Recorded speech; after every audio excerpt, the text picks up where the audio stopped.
Di kelas 11, saya menulis matrikulasi materi untuk kelas 11 tahun ajaran 2021-2022. Jadi era di mana kita masih mengalami masa pandemi COVID-19.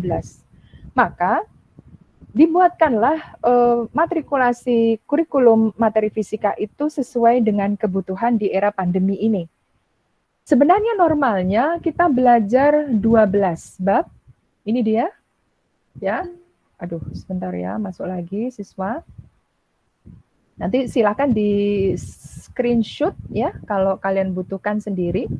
Jadi sebenarnya kita diminta untuk belajar 12 materi, tetapi karena era pandemi yang mana ada 4 bab harus ditiadakan, bukan ditiadakan dalam arti itu nggak diajarkan karena kebutuhan saja.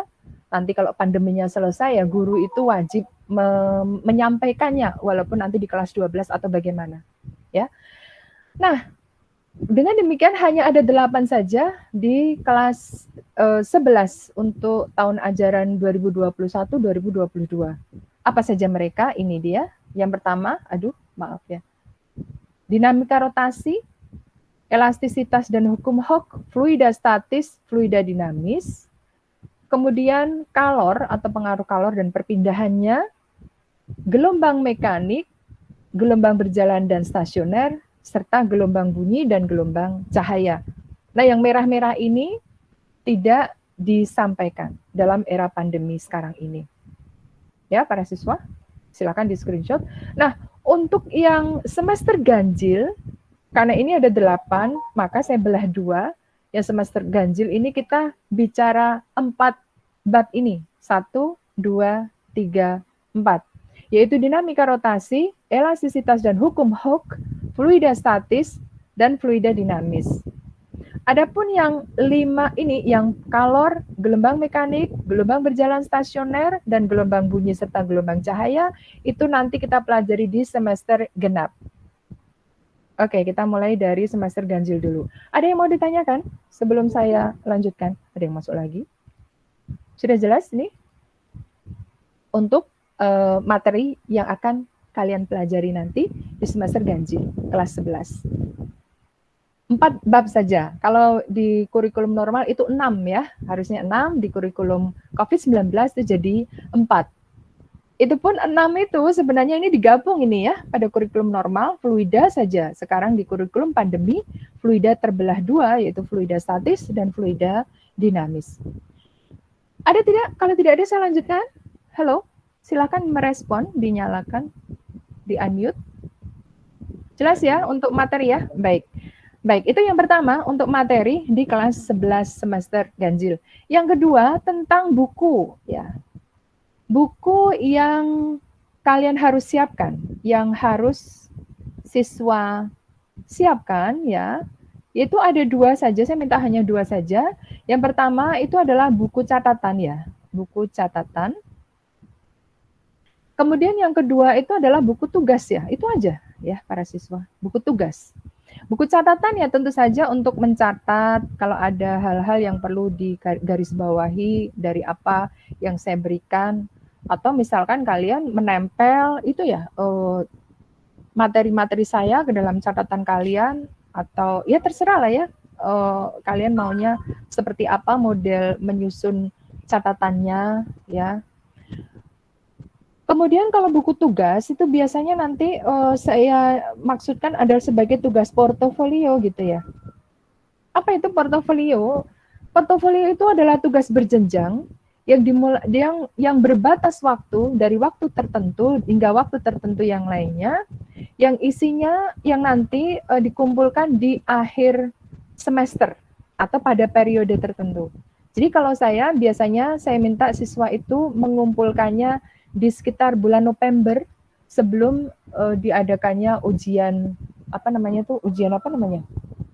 pas ya, penilaian akhir semester atau ujian semester ganjil lah maksud saya. Paham ini?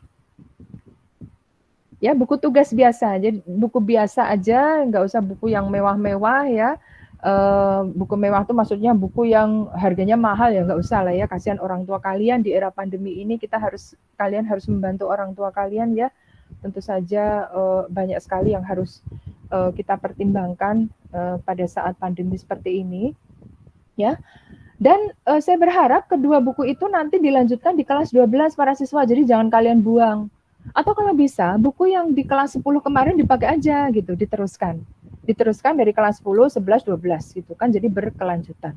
Paham ini para siswa tentang buku yang harus kalian siapkan? Ada pertanyaan? Tidak. Oke, jelas ya? Baik. Kemudian yang berikutnya adalah buku LKS atau buku LKS apa yang harus kalian miliki gitu ya, atau buku panduan gitu. Para siswa, untuk buku LKS atau buku panduan saya tidak meminta kalian untuk membeli. Nggak usah dibeli sebenarnya. Kenapa? Karena saya sudah membuatkan kalian yaitu draft-draft atau LKS versi Butati yang saya postingkan di e-learning atau yang saya berikan link seperti link yang sudah saya postingkan di grup kalian. Masih ingat kan? Atau di bahan ajar e-learning sudah ada semuanya. Draft-draft materi. Yang seperti ini nih para siswa. Nah, ini dia. Ini saya masukkan lagi ke presentasi saya. Paham ini para siswa? Halo? Halo? Halo para siswa? Paham, Ya. Bu, paham. Baik-baik. Jadi untuk buku LKS saya tidak mewajibkan kalian untuk beli. Kalau bisa nggak usah beli lah ya. Kenapa nggak usah beli? Sebenarnya satu, saya sudah buatkan. Atau yang kedua, kalian bisa download sendiri, yaitu buku BSE ya. Buku apa? Buku elektronik itu loh, apa namanya ya? Buku sekolah elektronik ya, yang bukan dijual nih. Ada juga di beberapa tempat jual, tapi dengan harga murah. Atau kalian kalau mau, nanti saya berikan BSE-nya, buku elektroniknya. Nanti kalian download sendiri, pelajari sendiri. Artinya ya nggak usah keluar duit lagi lah untuk beli buku ini ya, kasihan orang tua kalian. Paham ini para siswa tentang buku? Ada yang ingin disampaikan? Ada? Tidak kayaknya, Bu. Oke, baik, cukup ya, sudah cukup. Baik, itu tadi tentang matrikulasi materi, kemudian buku yang harus kalian siapkan hanya 2 saja, kalau bisa di kelas 10 diteruskan, jangan dibuang bukunya, jangan membuang buku, karena buku itu adalah sumber literasi kalian yang sangat berharga. Hargailah kertas yang kalian beli dengan darah dan keringat dari orang tua kalian, ya para siswa. Kemudian buku LKS itu tidak saya wajibkan, tapi kalau kalian pengen sendiri ya monggo, tafadhol silakan, tapi saya tidak mewajibkan karena saya sudah buatkan kalian draft-draft materi yang saya posting di e-learning, di bahan ajar e-learning, atau bahkan saya kemarin juga postingkan di WA grup kalian.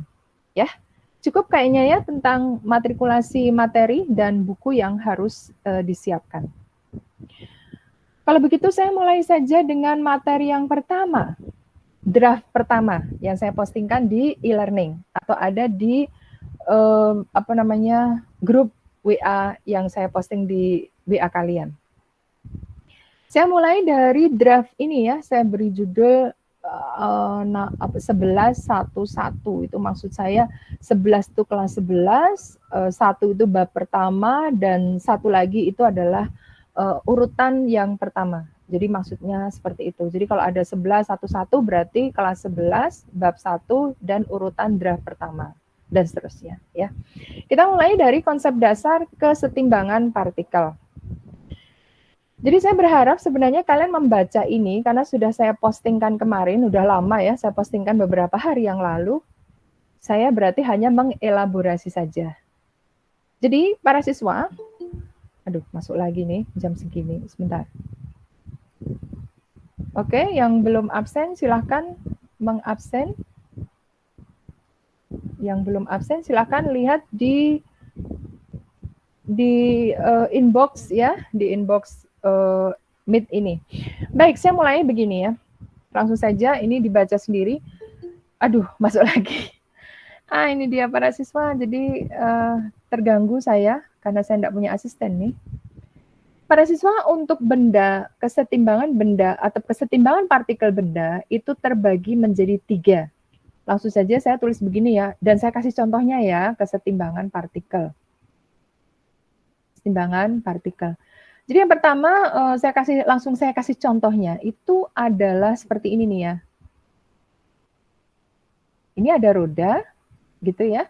Ada roda tetapi dia berputar di tempat. Nah, ini lantai misalkan. Ya, contohnya itu seperti kalian naik motor atau naik sepeda di kondisi licin karena habis hujan, lalu ban motor kalian itu slip. Tahu slip ya? Slip itu maksudnya adalah dia berputar di tempat, tapi dia tidak berpindah. Sehingga biasanya kalau kita naik motor dalam kondisi ban licin, kalau kita nggak hati-hati bisa terpeleset jatuh. Betul nggak ya? Nah, itu artinya roda motor kita itu dalam kondisi slip. Slip sekali lagi maksudnya adalah dia itu berputar di tempat dan tidak berpindah. Nah, itu berbahaya sekali. Paham ini? Ya, maksud dari slip. Jelas ya?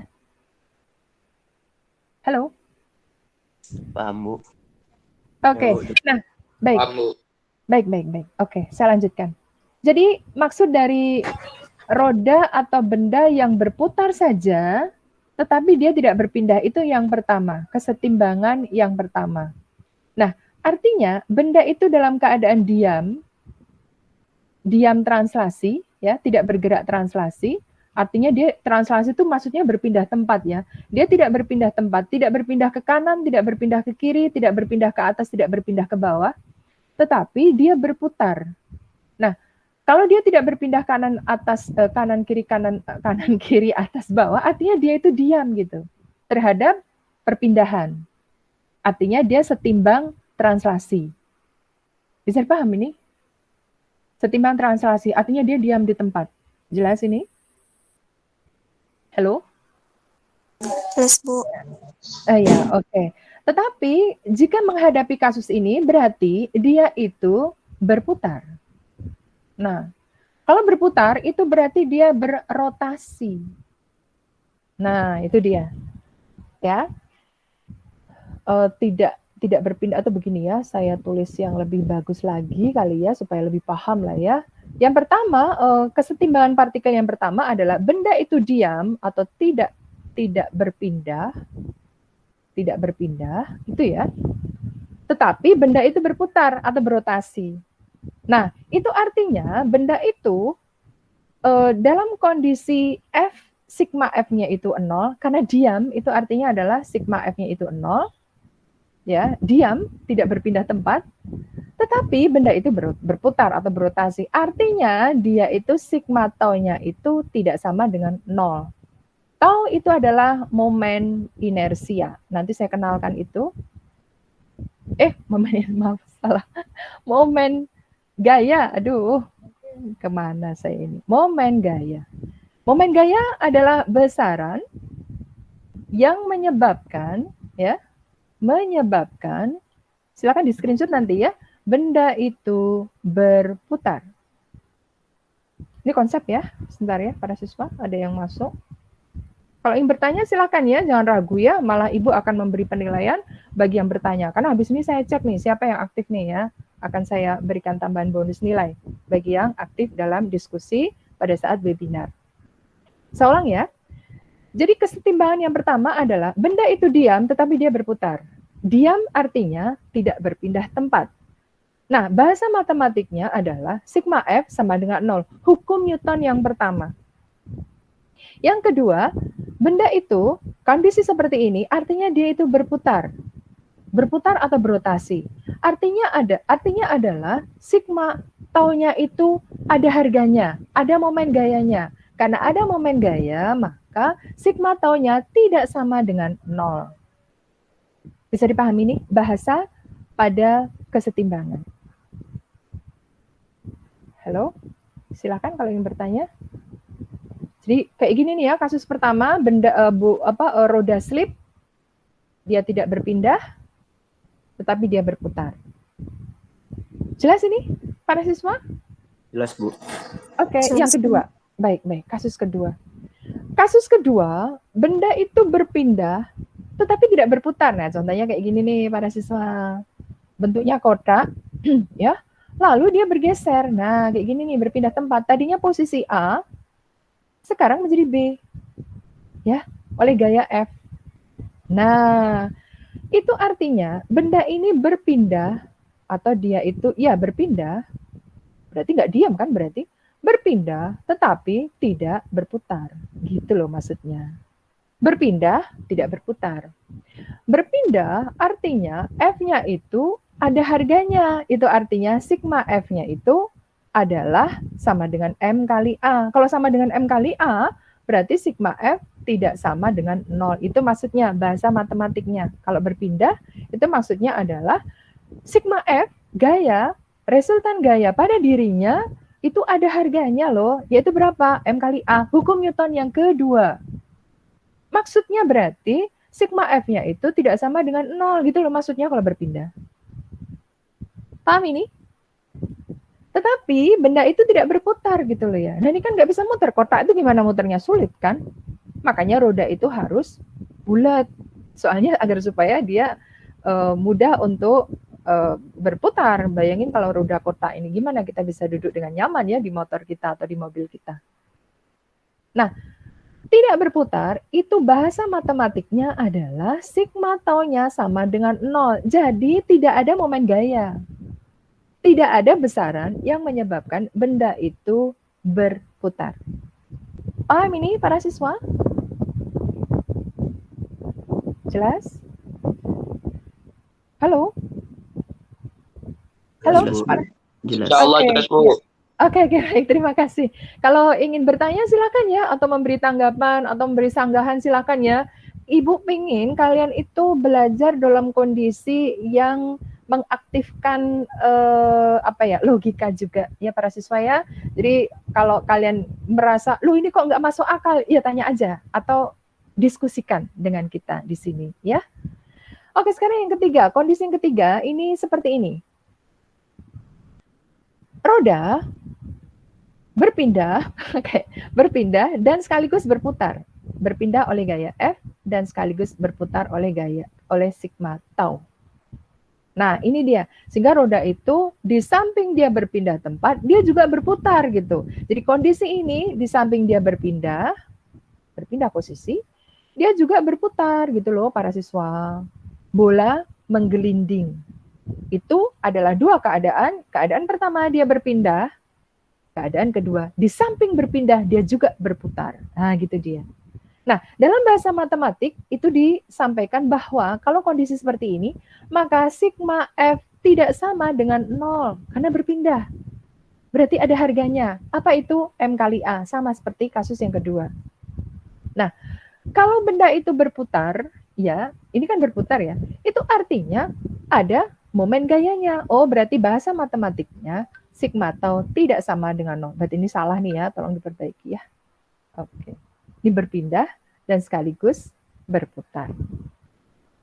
Oke, sampai di bagian ini, 3 keadaan yang menyebabkan adanya kesetimbangan partikel, yaitu yang pertama diam dan berputar, yang kedua berpindah tidak berputar, dan yang ketiga adalah berpindah dan berputar.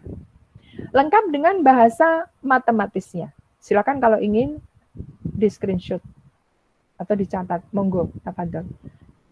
Kalau ingin bertanya silakan. Ada tidak? Kalau tidak, saya lanjutkan agar supaya waktunya terkejar ya. Halo para siswa, ada yang ingin bertanya silakan. Dinyalakan ya, supaya saya jangan dimatikan dong. Silakan, kalau ingin bertanya. Sudah jelas? Ibu. Oke, baik. Yang belum, ya silakan. Ya, silakan. Boleh silakan. diulang nggak yang nomor 1? Soalnya tadi saya ketinggalan. Oh ya baik, saya ulang lagi ya. Jadi yang Makasih, pertama, ya sama-sama. Yang pertama adalah benda itu dalam kondisi tidak berpindah atau diam, tapi diam di tempat gitu loh ya. Tapi dia berputar, jadi berputar di posisi yang tidak berpindah tempat. Diam di tempat. Contohnya ini slip. Kasus slip. Slip itu adalah gerakan kayak gimana ya? Gerakan berputar tetapi tidak berpindah. Seperti misalkan kalian naik motor, hujan-hujanan, licin kan jalanan. Nah, pada saat itu motor kalian itu berputar tetapi tidak berpindah. Itu namanya slip. Biasanya kita bisa jatuh. Kalau keseimbangan kita tidak stabil gitu, kita pasti jatuh gitu, kepleset gitu. Itu maksudnya adalah slip. Jadi rodanya berputar tetapi dia tidak berpindah gitu. Bisa dipahami nih yang pertama? Ya. Bisa Bu, Nah, makasih. Baik. Nah, kondisi diam itu maksudnya tidak berpindah. Nah, kalau dibahasakan dalam bahasa matematik, maka sigma F sama dengan 0. F itu adalah gaya yang bekerja pada benda tersebut. Kalau benda itu dikatakan tidak berpindah tempat, itu artinya tidak ada gaya yang bekerja pada benda ini. Atau tulisannya begini, hukum Newton pertama, resultan gaya pada benda tersebut sama dengan 0, gitu loh ya. Nah, kalau berputar saja, jadi benda itu berputar saja, maka maksudnya adalah sigma tau-nya tidak sama dengan 0. Kalau tidak sama dengan 0, berarti ada harganya. Gitu loh ya maksudnya. Misalkan 5, atau 10, atau 15, atau 20, dan seterusnya. Nah, tau itu adalah momen gaya. Momen gaya adalah besaran yang menyebabkan benda itu berputar. Jadi gara-gara ada momen gaya, maka benda itu berputar. Kalau nggak ada momen gaya, ya nggak mungkin dia bisa berputar. Nah, momen gaya itu apa sih, Bu? Nah, ini kita akan bahas nanti setelah konsep dasarnya itu paham. Oke, itu yang bisa saya sampaikan. Ada yang mau ditanyakan? Silahkan. Ada tidak? Sudah jelas belum? Kesetimbangan partikel. Udah Bu tadi, makasih. Oke, baik. Sama-sama. Kalau tidak ada, saya lanjutkan. Saya teruskan materinya. Nah, banyak yang harus kita pelajari ini, para siswa. Ada? Kalau tidak ada, saya lanjutkan. Halo? Halo, para siswa, jangan diem dong. Udah Bu, boleh lanjut Bu. Udah paham. Oke, baik. Nah, para siswa, sekarang saya menginjak pada poin ini, mekanika di SMA. Para siswa nanti tolong diperbaiki catatannya ya, yang bagian ketiga ini saya salah tambahkan ya, ini dicoret artinya tidak sama dengan 0, tidak sama dengan 0, dan tidaknya itu dicoret ya. Baik, Siap Bu. Oke. Mekanika di SMA. Apa yang dibahas? Nah, para siswa di SMA itu mekanika itu dipelajari di kelas 11 dan kelas 10 dan kelas 11 ya. Kelas 10 itu membahas translasi saja, perpindahan saja. Kalau kelas 11 membahas translasi dan rotasi. Dua hal sekaligus dipelajari. Artinya apa? Artinya kelas 11 ini kelanjutan dari kelas 10. Gitu loh para siswa. Dan sebenarnya di kelas 11 tuh langsung masuk hajar ke sini sebenarnya tuh. Tetapi saya sadar diri ya bahwa kayaknya kemampuan di kelas 10-nya, translasinya kayaknya saya nggak tahu nih. Makanya saya harus mengulang sekilas tentang kondisi kelas 10, yaitu gerakan translasi berpindah tempat. Jadi misalkan begini, ada soal begini nih, misalkan tuh ya. Nah gitu, ditarik gaya F gitu. Berapa tegangan tali T, nah kayak gitu. Itu artinya membahas tentang translasi saja, perpindahan saja. Atau kalau soal yang ada pada sumbu Y-nya kayak gini nih, nah misalkan kayak gini nih ya, nah gitu.